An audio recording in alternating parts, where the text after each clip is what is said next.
इस साल भी हैप्पी इंडिपेंडेंस डे आया है तो आमद है उसकी। तो इस साल ज़रा ये है कि इस साल 14 अगस्त के अंदर मुहर्रम भी है, तो उसके बारे में आप क्या कहना चाहेंगे?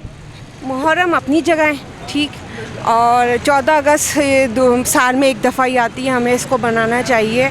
हमारे वजूद में आया था पाकिस्तान और हम आज़ाद हुए थे। आज हम सुकून से अपने मुल्क में आज़ादी के साथ, तो चाहे कैसा भी वक्त हो, मुश्किल हालात हो, लेकिन पाकिस्तान जिंदाबाद वही बात है कि मनाना चाहिए। नहीं, 14 अगस्त तो मनानी चाहिए, लेकिन ये है कि ज़रा धूमधाम से ना मनाएं, बाजे वगैरह ना बजाएं, बाइकों पे ना निकलें बाहर, ज़्यादा शोर शराबा ना करें। लेकिन ये है कि 14 अगस्त भी अब आज़ाद हुआ था पाकिस्तान, तो ये है कि लाजमी मनानी चाहिए। अस्सलाम वालेकुम नाजरीन, आपका मेज़बान असलम मूसा आपकी खिदमत में हाजिर है और आप देख रहे हैं लाहौर की बातें। लाहौर की बातों की तरफ से एक नई बात लेकर आपकी खिदमत में हाजिर हूँ। नाजरीन, आज हम मौजूद हैं, देख सकते हैं कि मार्केट के अंदर 14 अगस्त की आमद है, तो हर छोटे बच्चे की यही ख्वाहिश होती है कि हम 14 अगस्त हमारा हैप्पी इंडिपेंडेंस डे, आज़ादी का दिन होता है, तो इसको हम भरपूर अच्छे तरीके से मनाते हैं। तो घर को सजाया, दुल्हन की तरह सजाया जाता है। तो नाजरीन, आज हम मौजूद हैं मार्केट के अंदर, और आपको पता है नाजरीन के 14 अगस्त के महीने में, ये 14 अगस्त के जो दिन है, इसके अंदर मुहर्रम भी आ रहा है। तो लोगों से जानेंगे कि मुहर्रम का एहतराम किस तरह किया जाए, 14 अगस्त मनानी जाए या ना मनाई जाए। नाजरीन, जानते हैं आई हुई वाम। अस्सलाम वालेकुम। वालेकुम सलाम। मैम, हर दफ़ा हैप्पी इंडिपेंडेंस डे हम मनाते हैं, तो हमारा आज़ाद हुए हम 14 अगस्त 1947 को। इस साल भी हैप्पी इंडिपेंडेंस डे आया है तो आमद है उसकी। तो इस साल ज़रा ये है कि इस साल 14 अगस्त के अंदर मुहर्रम भी है, तो उसके बारे में आप क्या कहना चाहेंगे? मुहर्रम अपनी जगह है ठीक, और 14 अगस्त साल में एक दफ़ा ही आती है, हमें इसको बनाना चाहिए। हमारे वजूद में आया था पाकिस्तान और हम आज़ाद हुए थे। आज हम सुकून से अपने मुल्क में आज़ादी के साथ, तो चाहे कैसा भी वक्त हो, मुश्किल हालात हो, लेकिन पाकिस्तान जिंदाबाद वही बात है कि मनाना चाहिए। मैम, 14 अगस्त भी है, मुहर्रम भी है, मुहर्रम का एहतराम भी करना चाहिए। ये बिल्कुल करना चाहिए, वो करते हैं, लेकिन एक दिन 14 अगस्त ज़रूर बनाना चाहिए। वो चाहे छोटे हों बड़े हों, सब बनाते ही हैं। तो मैम, आप क्या ख़रीदने आई हैं अभी? मेरे बेटे के स्कूल में फंक्शन है, तो 14 अगस्त के हवाले से उन्हें बैजेस और चश्मा और मुख्तलिफ़ चीज़ों का बोला, तो वो मैं लेने आई हूँ। तो ले लिया या अभी ले रहे हैं? एक चीज़ नहीं मिल रही। अस्सलाम वालेकुम। वालेकुम सलाम। अब ये 14 अगस्त है, तो 14 अगस्त के अंदर मुहर्रम भी आ रहे हैं। आपको पता है 14 अगस्त की आमद है, हमारे हैप्पी इंडिपेंडेंस डे है पाकिस्तान के लिए। तो हर साल बड़े जोश व खरोश से मनाई जाती है। इस साल यूँ है कि इस साल 14 अगस्त के अंदर, ये 14 अगस्त है जिस दिन मुहर्रम आ गए हैं। नहीं, 14 अगस्त तो मनानी चाहिए, लेकिन ये है कि ज़रा धूमधाम से ना मनाएं, बाजे वगैरह ना बजाएं, बाइकों पे ना निकलें बाहर, ज़्यादा शोर शराबा ना करें। लेकिन ये है कि 14 अगस्त भी अब आज़ाद हुआ था पाकिस्तान, तो ये है कि लाजमी मनानी चाहिए, लेकिन एहतराम करना चाहिए मुहर्रम का लाजमी। लेने आए हैं?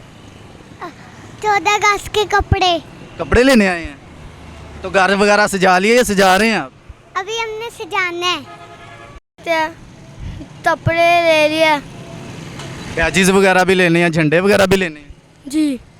तो नाज़रीन, आप देख सकते हैं ये छोटे छोटे बच्चे हैं। ये 14 अगस्त हैप्पी इंडिपेंडेंस डे पर, ये हम 14 अगस्त की आमद है, तो इन बच्चों की भरपूर तैयारी है। ये झंडियाँ और झंडे वगैरह घर के लिए ख़रीदने के लिए आए हैं। अस्सलाम वालेकुम। वालेकुम सलाम। सर, क्या हाल है? शुक्र अल्हम्दुलिल्लाह। सर, 14 अगस्त इस साल भी आई है, हर साल आती है 14 अगस्त की आमद है, तो छोटे बड़े सबकी ये ख्वाहिश होती है कि हम 14 अगस्त भरपूर तरीके से मनाएं। ये हमारी आज़ादी का दिन है, हम आज़ाद हुए थे।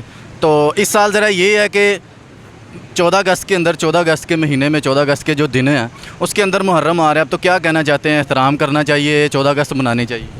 नहीं, एहतराम तो करना चाहिए। 14 अगस्त ये है कि जैसे पहले जोशो खरोश से मनाई जाती थी, इससे थोड़ा सा कम कर लें। एहतराम उनकी अपनी जगह पे है, आज़ादी अपनी जगह पे है, मयाना रवि रख के चलो, ताकि अल्लाह भी राज़ी हो जाए और अल्लाह का रसूल भी राज़ी हो जाए।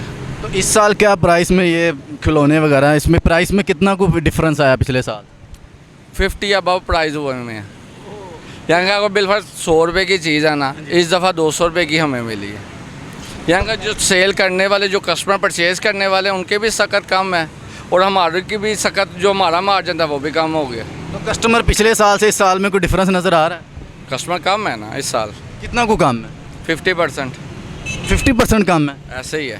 तो कस्टमर पीछे हमने भाई से पूछा, वो कह रहे पिछले टाइम आता है कस्टमर, तो हुकूमत का लॉकडाउन ही 8 बजे तक है, कस्टमर कहाँ से आएगा? ऐसे ही है। अब लॉकडाउन तो इसको इमरान खान को खुद चाहिए ना कि लॉकडाउन लगाना है। अगर ये समझ नहीं आती कि लॉकडाउन क्या रात को 8 बजे के बाद कोरोना साहब बाहर आते हैं, ये समझ से बाहर हमारे तो, या हफ्ते तो को उसको छुट्टी होती है, वो मार्केटों में आ जाता है जी कोरोना साहब आए हैं जी, आप छुट्टी करके बैठ जाओ घर में। घर में नहीं कोरोना आता, मार्केटों में ही कोरोना आता है बस। तो क्या अपील है?